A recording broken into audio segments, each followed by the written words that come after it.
n'êtes pas sans savoir que en ce moment je n'achète que des livres d'occasion et que je n'achète 0 livre neuf. Mais j'avais tout de même envie de vous parler des nouveautés livresques qui sont en train de sortir ou qui sont déjà sorties au fur et à mesure du mois d'octobre ou qui vont sortir en novembre parce que ce sont des livres que je pense que je vais acheter une fois que je les aurai trouvés d'occasion. Parce que j'ai décidé que je n'achèterai plus ou très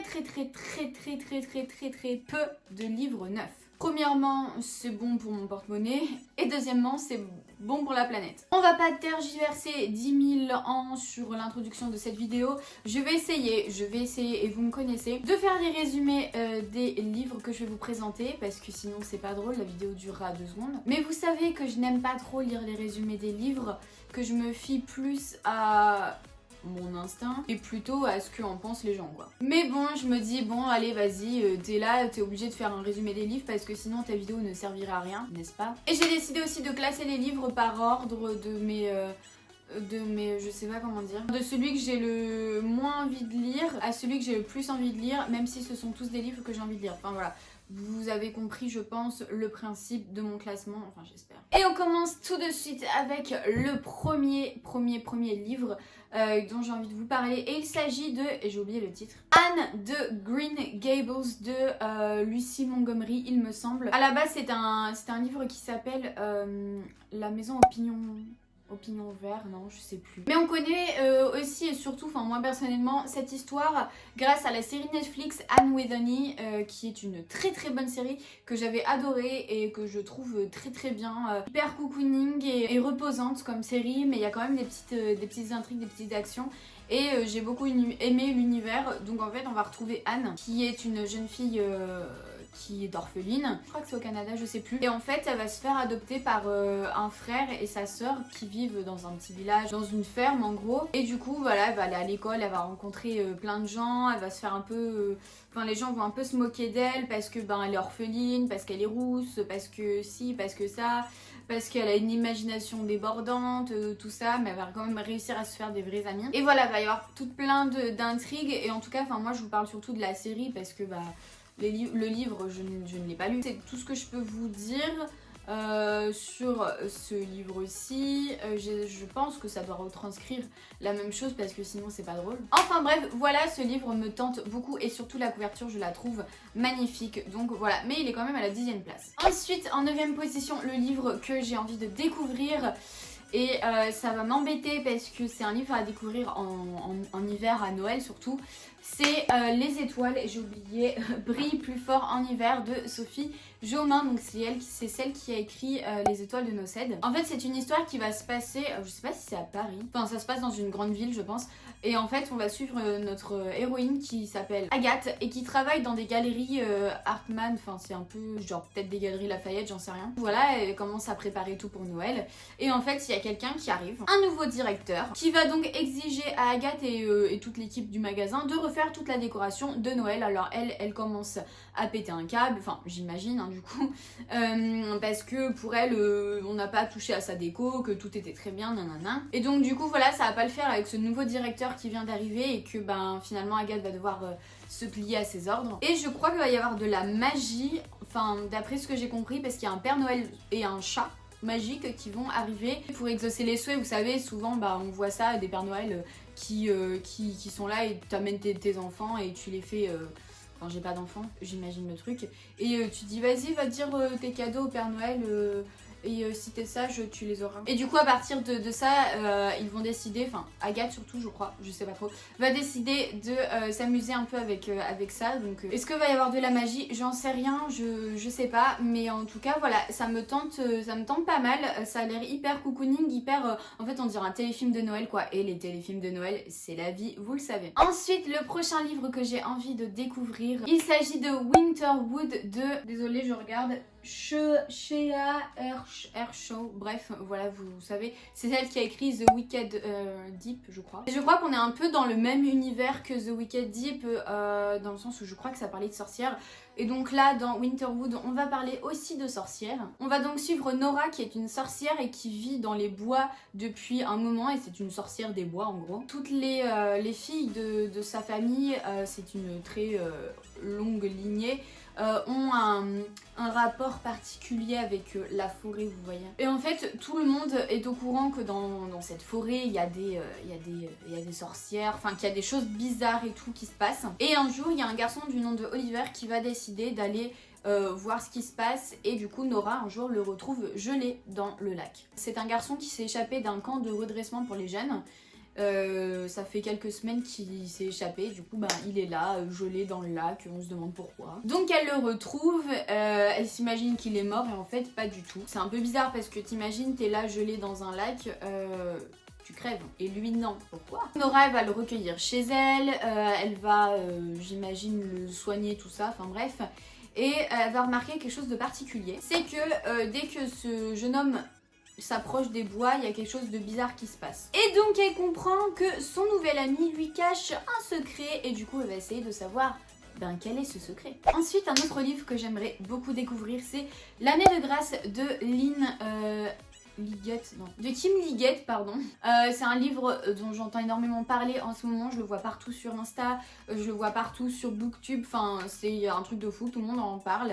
Donc j'imagine que c'est une très bonne histoire. En fait, si je comprends bien, à 16 ans, toutes les filles sont bannies de la société où elles habitent. Parce que à Skip, elles seraient tellement séduisantes, leur peau attirait tellement les hommes qu'il faut les bannir de la ville. Genre elles ont une espèce de magie en elles qui fait que elles sont irrésistibles et que personne ne peut ne pas succomber à leur charme, quoi. On va suivre l'héroïne qui s'appelle Tierney, il me semble, qui va donc être bannie de là où elle habite, enfin bref. Elle va donc devoir passer l'année de grâce. Si je comprends bien, en gros pendant toute une année, ça me gratte le nez. Elle va devoir en fait subir des épreuves. Et en fait après à la fin, si elle y arrive, elle peut réintégrer la société. Mais je suis encore une fois pas sûre de ce que je raconte, hein, donc ne vous fiez peut-être pas à tout ce que je dis, mais voilà ce que j'en sais. Mais par contre elle, à Skip, elle ne se sent pas genre hyper magique, hyper puissante, tout ça, donc... Bref, voilà, donc bon, c'est vrai que le résumé que je viens de vous faire, ça donne pas envie de lire le livre, mais en soi, je vous assure que moi j'ai envie de le lire. Ensuite, prochain livre que j'ai envie de découvrir, et il sortira je crois à la fin du mois d'octobre, mais je ne suis pas sûre et je crois que je suis pas du tout en face. C'est Le Royaume assassiné ou To Kill a Kingdom de Alexandra Christo. Bon alors là je suis désolée mais j'arrive pas à retenir le résumé, donc je vais devoir vous le lire, mais c'est pas grave. Ouvrez grand vos oreilles et voilà, ça va bien se passer. La princesse Lyra fait partie de la royauté des sirènes et c'est la plus létale de tous. Elle possède le cœur de 17 princes dans sa collection et est vénérée à travers les mers. Jusqu'à ce qu'un coup du sort la force à tuer l'un des siens. Pour punir sa fille, la reine des mers transforme Lyra en ce qu'elle est le plus au monde, une humaine. Privée de sa voix, donc hashtag petite sirène, Lyra a jusqu'au solstice d'hiver pour délivrer le cœur du prince Eliane, de la reine des mers, au risque de rester humaine pour toujours. Ouais, c'est un remix de la petite sirène en fait. L'océan est le seul lieu que le prince Eliane considère comme chez lui, même s'il est héritier du plus puissant royaume au monde. Chasser les sirènes est davantage pour lui qu'un répugnant passe-temps, je comprends pas le résumé. C'est sa vocation. Lorsqu'il vient en aide à une femme sur le point de se noyer, elle se révèle être bien plus que son apparence ne le laisse supposer. Elle fait la promesse de l'aider à trouver le moyen de détruire les sirènes pour de bon. Mais peut-il lui faire confiance? Et à combien de pactes Eliane va-t-il devoir consentir pour éliminer le pire ennemi de l'humanité? Voilà, en gros, ce qu'il faut retenir de ce livre, c'est que c'est un remix, une réécriture de la petite sirène.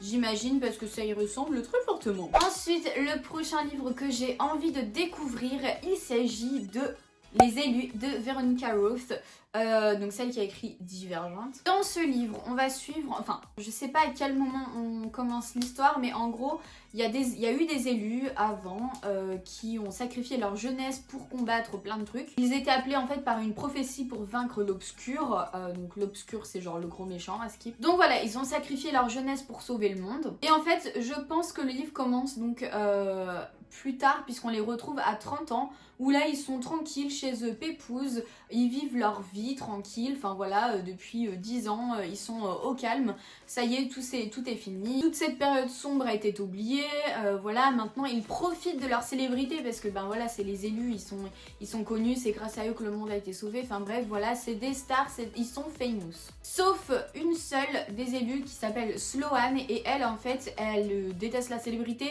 et surtout elle est encore hantée par le souvenir de son ennemi obscur, tout ça. Et à un moment, parce que sinon c'est pas drôle, il y a des phénomènes bizarres qui reviennent et du coup ben, ces élus sont rappelés par l'État pour aller combattre tout ça et savoir qu'est-ce qui se passe. Ils savent pas trop ce que c'est mais Sloane, elle est persuadée que c'est l'obscur qui revient pour la tuer. Voilà, donc en gros, est-ce qu'elle va accepter de retourner dans leur team des élus pour aller combattre tout ça ou est-ce qu'elle va leur dire bye bye, vous vous démerdez, vous prenez quelqu'un d'autre mais pas moi. On sait très bien ce qu'elle va dire hein, parce que si elle restait chez elle à regarder la télé, à mon avis, il n'y aurait pas de livre. À voir ce que ça peut donner. Le prochain livre que j'ai envie de lire, il s'agit de Vampiria, la Cour des Ténèbres, je crois que ça s'appelle comme ça, de Victor Dixon, donc celui qui a écrit Phobos, Extincta, je sais plus quoi d'autre, mais il a écrit plein de trucs, vous le connaissez de toute façon. Et en fait, pourquoi j'ai envie de lire ce livre alors que Victor Dixon, je n'ai rien lu d'autre à part Phobos 1, c'est parce que, les gars, on va parler de quelque chose qui me transcende dans la vie. Il s'agit du roi soleil Louis XIV, mon amour. Et Versailles aussi, entre parenthèses, puisque j'adore Versailles, ça me... Voilà quoi, j'aurais aimé... faire un petit voyage dans le temps, pas vivre là-bas parce que les conditions c'était de la merde, mais juste bah voilà, faire un petit voyage, je sais pas, genre d'une semaine. Bon, ça se trouve je me ferais tuer, je comprendrais rien à ma vie, mais bon. Puisque en fait on a le roi soleil qui est censé, Louis XIV, vous le savez tous et tous bien évidemment, mourir en 1715, sauf que là, le truc qui se passe, c'est qu'il ne meurt pas, il se transforme en vampire. Et il va devenir le roi des ténèbres. Alors là, franchement, Victor Dixon, cette idée... Mais je ne sais pas d'où tu l'as sorti, mais oh là là, j'adore et j'ai trop envie de lire ce livre. Peut-être que je vais craquer, j'en sais rien, mais peut-être que je le lirai sur ma liseuse et qu'après je trouverai d'autres occasions plus tard, je n'en sais rien, bref. Mais mon dieu, et en plus à l'heure où je vous parle tout de suite, où je tourne la vidéo, c'est le jour où elle va être publiée puisque je vais juste après la monter et la publier. C'est le jour aussi de la sortie de Vampiria, si je me trompe pas, je vérifie, le 15 octobre, normalement c'est ça, c'est aujourd'hui, n'est-ce pas? Le monde va se transformer en un monde, comment dire, manipulé, rempli, dirigé par les vampires. Et je sais pas pourquoi j'écarte les mains. Nous surtout, je crois, on va suivre une fille qui s'appelle Jeanne, donc elle, on va la suivre 3 siècles plus tard, donc... à notre époque je suppose. Donc Jeanne, elle est tirée d'une famille de roturiers, tout ça. Et elle va être appelée à la cour et on va devoir savoir, deviner, imaginer si oui ou non elle va réussir à survivre à tout ça, aux vampires et tout. Donc franchement j'espère que ça va être bien. Je croise les doigts parce que ben Louis XIV, Versailles, c'est un sujet que je kiffe. Je vous voyez peut-être pas, ah si, mais si vous voyez derrière moi que j'ai un petit plan du jardin de Versailles, le château vous ne voyez pas. Et là j'ai un plan, un très vieux plan de Versailles que vous ne voyez pas du coup. Mais voilà, mais j'adore Versailles. Ok, ensuite les gars, on entre dans le top 3 des livres qui me font le plus envie, des sorties là qui vont sortir, que je les attends avec impatience. Est-ce que je vais les lire? Je ne sais pas puisque je n'achète pas de neuf, donc ça m'énerve. Et en 3ème position, on retrouve Nevernight de J. Christophe qui va être publié dans les éditions de Saxus. Et en plus, ils vont le sortir avec la version reliée, la hardback. Elle est trop belle. Bon voilà, je ne sais pas trop ce qui se passe dans cette histoire, mais je sais qu'elle a fait un carton aux USA. Donc voilà, et peut-être au UK aussi, je sais pas trop. Du coup on va se retrouver dans un pays où en fait les 3 soleils ne se couchent jamais. Donc en fait ça veut dire qu'il fait tout le temps jour, il n'y a jamais de nuit, l'enfer. Comment ils font pour sortir en boîte? Ça veut dire que quand ils vont sortir en boîte, genre il fait jour. En même temps c'est de la fantaisie, ils doivent pas avoir de boîte. Il y a une fille, donc l'héroïne de ce livre, qui s'appelle Mia, qui est une tueuse débutante. Elle rejoint une école d'assassins pour par la suite se venger des forces qui ont tué sa famille. Elle du coup elle a réussi à s'échapper à ceux qui ont tué sa famille. Et du coup elle est toute seule, elle erre dans la ville, tout ça, elle a aucun but à part se venger. En fait son père c'était un traître, donc c'était un rebelle et tout.